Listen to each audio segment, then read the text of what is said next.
Good morning dear kids. पाठ 2 नाटक में नाटक पुस्तक ज्ञान सागर से आज हम पढ़ने जा रहे हैं। हालांकि इससे रिलेटेड वीडियो मैंने आपको पहले भी सेंड किया है, लेकिन ये रिवीज़न पर्पज़ से इस वीडियो को तैयार किया है आज मैंने। अगर आप इस पाठ को समझ ना पाए हों तो इस बार प्रयास करें कि ये पाठ, इसकी कहानी आपको समझ आ जाए।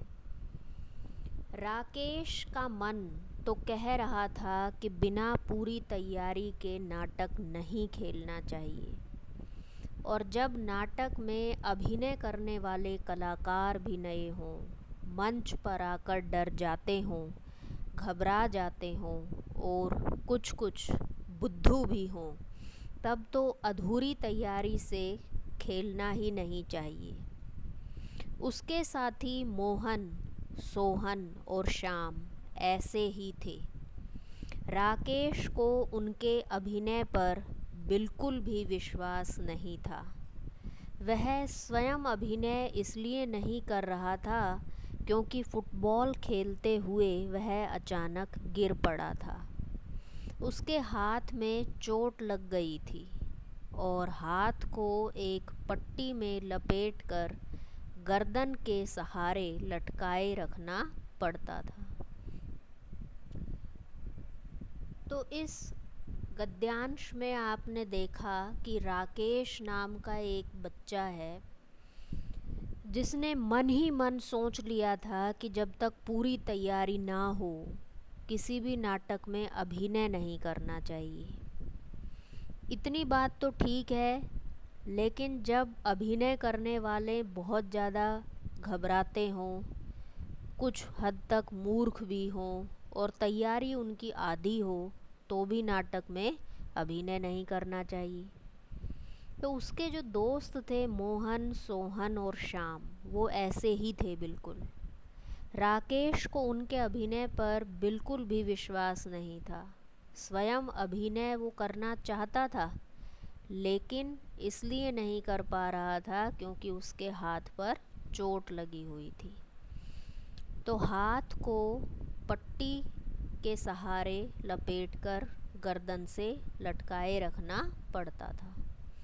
चित्र में राकेश के चेहरे को देख रहे हैं हम, कितना उदास, मायूस और हताशा उसके चेहरे पे नज़र आ रही है। एक अनजानी सी चिंता उसे खाए जा रही है। वो कुछ सोच रहा है। बाकी सब जो और हैं वो कामकाज में लगे हुए हैं।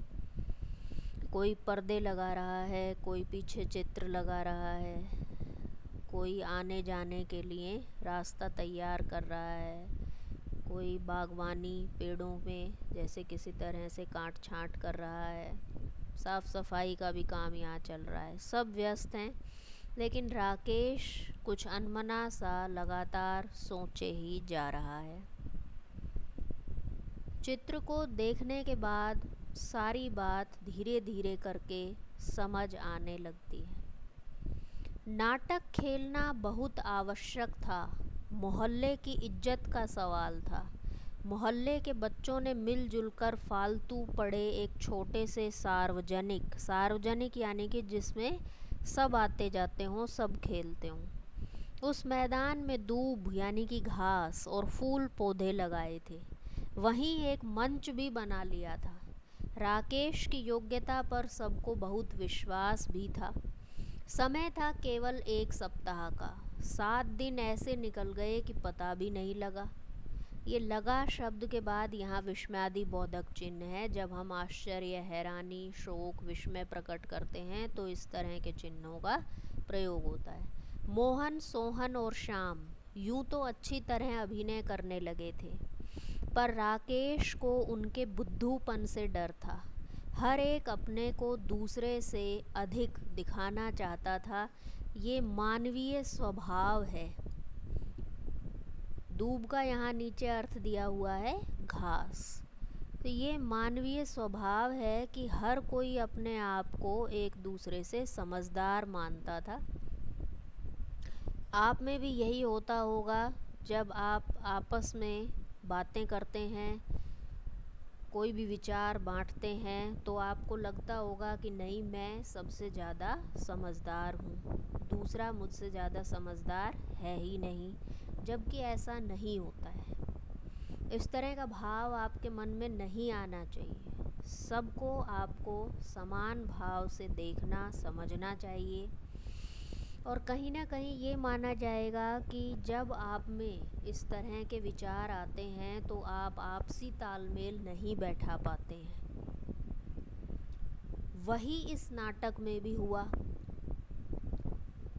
एक दूसरे को ना समझते हुए अपने आप को ही ज़्यादा समझदार दिखाते हुए उन्होंने पूरे नाटक को अस्त व्यस्त कर दिया।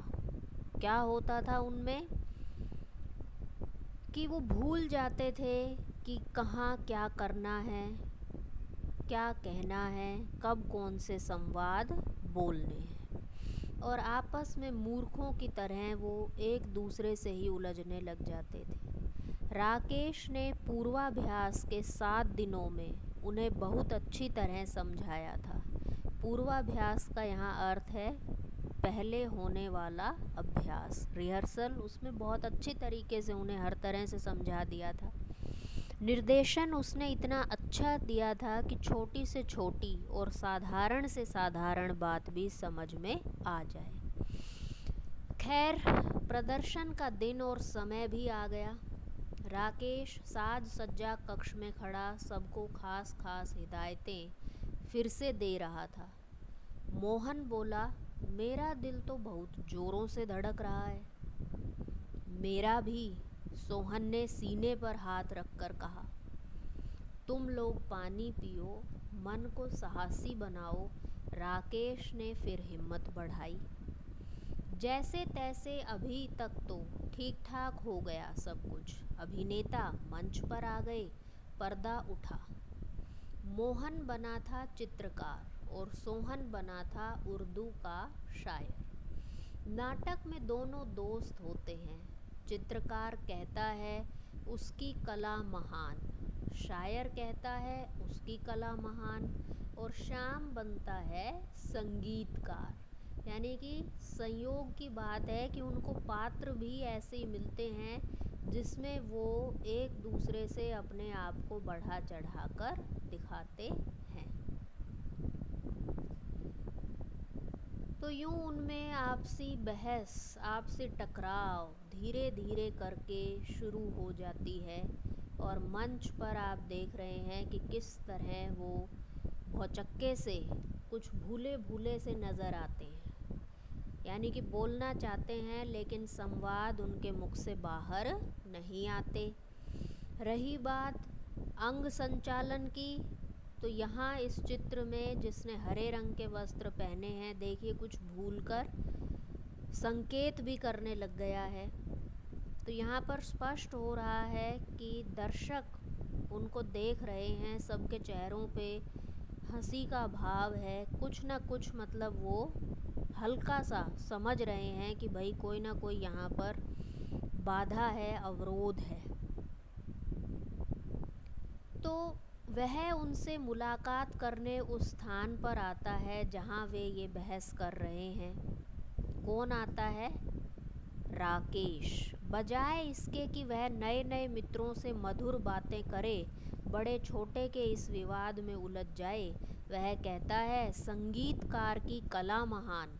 अभी तक अभिनय अच्छी तरह चल रहा था, सबको अपना अपना पार्ट याद आ रहा था, सब ठीक ठीक अभिनय करते चले जा रहे थे। बस अचानक क्या हुआ कि श्याम अपना पार्ट भूल गया। श्याम क्या करता है? अपना पार्ट भूल जाता है।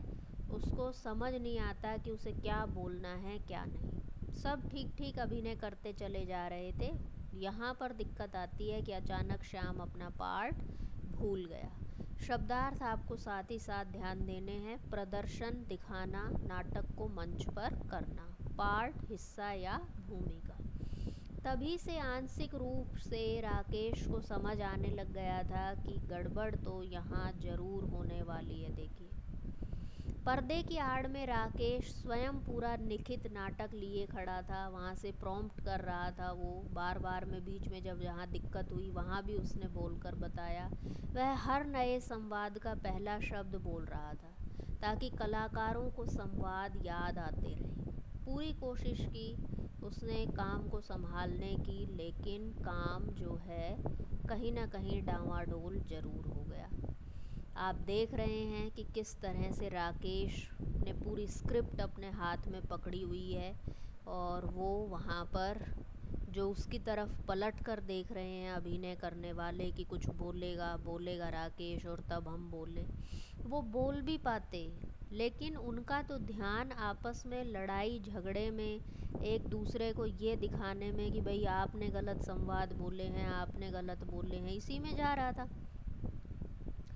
तो यहाँ पर ये बताया गया है कि बजाय उलझन बनाने के, किसी काम को खराब करने के, आप में से कोई एक भी अगर प्रयास करेगा, एक भी, तो वो काम आप संभाल लेंगे, बनती हुई बात को आप बिगाड़ लेंगे। जैसे जो नाटक है उसमें तीनों चारों की भूमिका अहम थी, उन्हीं ने नाटक को इधर उधर कर दिया, संवाद भूल गए, लड़ने लगे, उलझनें बढ़ा दी। लेकिन राकेश घबराया नहीं। श्याम घबरा गया, वह सहसा चुप हो गया। उसके चुप होने से चित्रकार और शायर महोदय भी चुप हो गए। एक जब डायलॉग बोलेगा तभी तो सामने वाला लिंक बना के डायलॉग्स बोलेगा। होना यह चाहिए था कि वे दोनों कोई बात मन से ही बनाकर बात आगे बढ़ा देते, पर वे घबराकर राकेश की तरफ देखने लगे। लो भाई, हो गया काम। यहाँ पर हाथ उठा दिए उन्होंने। संगीतकार महोदय भी पलटकर राकेश की ओर देखने लगे। राकेश बार बार संगीतकार जी का संवाद बोल रहा था, मगर आवाज़ तेज होकर माइक से सबको न सुनाई दे जाए, इसलिए धीरे धीरे फुसफुसाकर बोल रहा था। संगीतकार जी को वह हल्की आवाज़ सुनाई नहीं दे रही थी, या यूं कहें कि वो सुनने की कोशिश ही नहीं कर रहा था। संभालने का लेश मात्र भी प्रयास नहीं किया उन्होंने। नाटक को पूरी दारमदारी राकेश पर छोड़ दी और अपने हाथ उठा लिए कि लो भाई, हमसे तो नहीं होगा अभी। क्यों किया आखिर उन्होंने ऐसा? वो चाहते तो आपस में सामंजस्य बैठाकर काम को संभाल सकते थे, पर उन्होंने ऐसा नहीं किया। तभी शायर साहब संगीतकार के कंधे पर हाथ मारकर बोले, उधर जाकर सुन लेना। संगीतकार जी अपना वायलिन पकड़े पकड़े राकेश की ओर खिसक आए। जरूरी था ये करना? नहीं था। दर्शक ठठाकर हंस पड़े, यानी कि खूब जोर से हंसने लगे। संगीतकार जी और घबरा गए। जो कुछ सुनाई पड़ा उसे ही बिना समझे बूझे झट से बोलने लगे।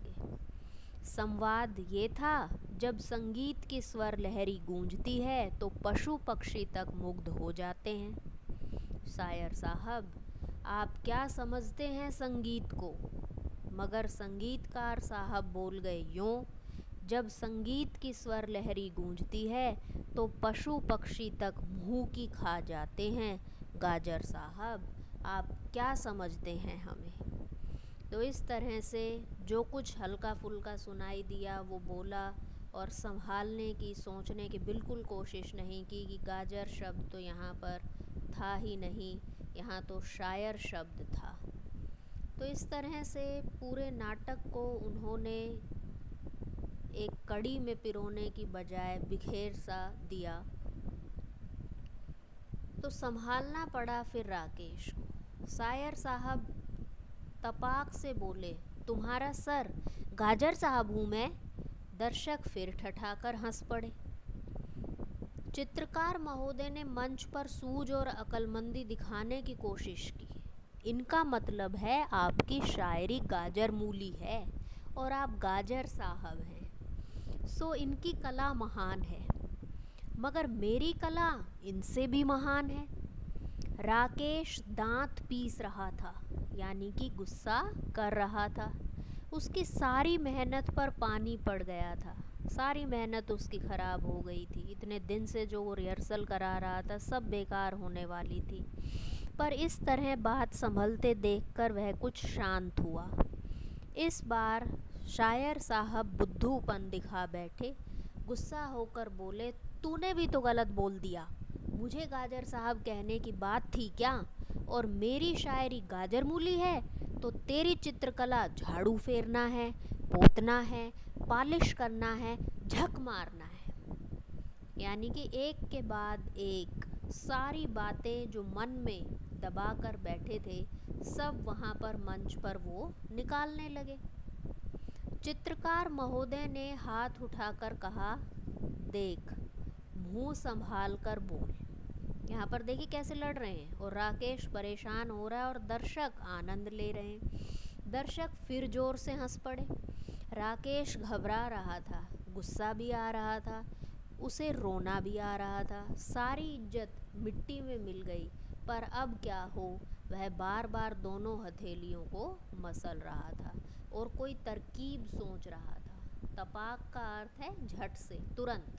झक मारना यानी कि बेकार के कामों में समय बर्बाद करना। तो यहाँ पर क्या होने वाला था, राकेश को अब समझ आ गया था कि उसे एक बार फिर कोशिश करनी होगी। अभी तो उसने स्क्रिप्ट से जो डायलॉग्स हैं वो तेज तेज बोले थे थोड़ी देर पहले, लेकिन अब उसे जाना ही पड़ेगा। इधर मंच पर तीनों में जोरों से तू मैं हो रही थी। चित्रकार महोदय हाथ में कूंची पकड़े आंखें नचा नचा कर मटक मटक कर बोल रहे थे, अरे चमगादड़, तुझे क्या खाक शायरी करना आता है? जबरदस्ती ही तुझे ये पार्ट दे दिया, तूने सारा गड़बड़ कर दिया। मुझे चमगादड़ कहता है? अबे करम कर ले आलू बुखारे, शायरी तो मेरी बातों से टपकती है। तूने कभी टूथब्रश के अलावा भी कोई ब्रश उठाया है? यहाँ चित्रकार बना दिया तो सचमुच ही अपने आप को तू चित्रकार समझ बैठा। मात्र एक चित्र बनाने पर दर्शक हंसी से लोटपोट हुए जा रहे थे। संगीतकार महोदय कभी उन दोनों को लड़ते हुओं की ओर हाथ नचाते, कभी दर्शकों की ओर। तभी तेजी से राकेश मंच पर पहुंच गया। सब चुप हो गए, सकपका गए। राकेश एक कुर्सी पर बैठते हुए बोला, आज मुझे अस्पताल में हाथ पर पट्टी बंधवाने में देर हो गई तो तुमने इस तरह रिहर्सल की है। जोर जोर से लड़ने लगे। अभिनय का दिन बिल्कुल पास आ गया है और हमारी तैयारी का ये हाल है। वाह जी वाह। दाद देनी पड़ेगी यहाँ पर राकेश की तीव्र बुद्धि की कि कैसे उसने पूरी बात को पलट दिया। उसने ये दिखा दिया कि ये जो हम कर रहे हैं ये अभिनय के समय होने वाली परेशानियां ही हमें होती हैं। चित्रकार महोदय ने इस समय अक्लमंदी दिखाई, बोले, हम क्या करें डायरेक्टर साहब, पहले इसी ने गलती की। तो इस तरह से जो कहानी है ये आगे बढ़ती गई और आप देखेंगे कि किस तरह से राकेश ने साहस के, धैर्य, हिम्मत के बल पर नाटक को बिगड़ने से बचा लिया। अब जब राकेश मंच पर आ गया तो सभी के चेहरों पर एक शांत भाव है। सभी को लग रहा है कि बस अब कोई समस्या नहीं, और वो अपना जो एक दूसरे से बढ़कर दिखाना चाह रहे थे कि हम कितना अच्छा अभिनय करते हैं, कहीं ना कहीं वो उस बात से भी दूर हो गए हैं। राकेश बात काट कर बोला, अरे तो मैंने कह नहीं दिया था कि रिहर्सल में भी यह मानकर चलो कि दर्शक सामने ही बैठे हैं। अगर गलती हो गई थी तो वहीं से दोबारा रिहर्सल शुरू कर देते। यह क्या कि लड़ने लगे। सब गड़बड़ हो गया, सब गड़बड़ करते हो। बात राकेश ने बहुत संभाल ली थी। पर्दे की आड़ में खड़े अन्य साथी मन ही मन राकेश की तुरंत बुद्धि की प्रशंसा कर रहे थे। सब दर्शक शांत थे, भौचक्के थे। वे सोच रहे थे यह क्या हो गया। वे तो समझ रहे थे कि नाटक बिगड़ गया, मगर यहाँ तो नाटक में ही नाटक था। उसका रिहर्सल ही नाटक था। मानो इस नाटक में नाटक की तैयारी की कठिनाइयों और कमजोरियों को ही दिखाया गया था। राकेश कह रहा था, देखिए, हमारे नाटक का नाम है बड़ा कलाकार, और बड़ा कलाकार वह है जो दूसरे की त्रुटियों को नहीं, दूसरे की गलतियों को नहीं, अपनी त्रुटियों को देखे और सुधारे। आइए अब हम फिर से रिहर्सल शुरू करते हैं। तभी राकेश के इशारे पर पर्दा गिर गया। दर्शक नाटक की भूरी भूरी प्रशंसा करते हुए अपने घर चले गए। भूरी भूरी प्रशंसा करना यानी कि बहुत ज़्यादा तारीफ करना। आपको विद्यार्थियों एक बात और बता दूं कि कई बार एक मुहावरा अपने अंदर दो अर्थ समेटे रखता है। अब अगर आप उसका अर्थ लिखकर वाक्य बना रहे हैं तो वाक्य उसी सेंस में आपको बनाना है। लेकिन अगर आप वाक्य का अर्थ नहीं लिख रहे हैं और भिन्न स्थिति के अनुसार अगर आप वाक्य बना रहे हैं तो वाक्य सही माना जाएगा। तो आपको मुहावरों का प्रयोग बहुत ध्यान से करना है, उनके अर्थ आपको समझने हैं और स्थिति पर किस तरह से आप वाक्य निर्माण करते हैं ये भी आपको इस पाठ में पूरा ध्यान देना है। तो मंगल सक्सेना जी द्वारा लिखा गया ये पाठ आपको कैसा लगा? आप ज़रूर मुझे इसका सार रूप लिखकर बताएं कि क्या आपने इस पाठ से सीखा, और यदि आप अपने अभिभावक गण को शाम के समय या जब भी आपको लगे कि अब हमने सारा वर्क कर लिया है, अब हम थोड़ा सा बातें करें आपस में, तो आप इस पाठ से जुड़ी बातें अपने पेरेंट्स को बताएं, बातचीत करें, क्योंकि जो पेरेंट्स हैं वो आपको और ज़्यादा इस पाठ से संबंध में समझा पाएंगे। आप स्वस्थ रहें, सुरक्षित रहें, इसी मंगल कामना के साथ बहुत बहुत धन्यवाद।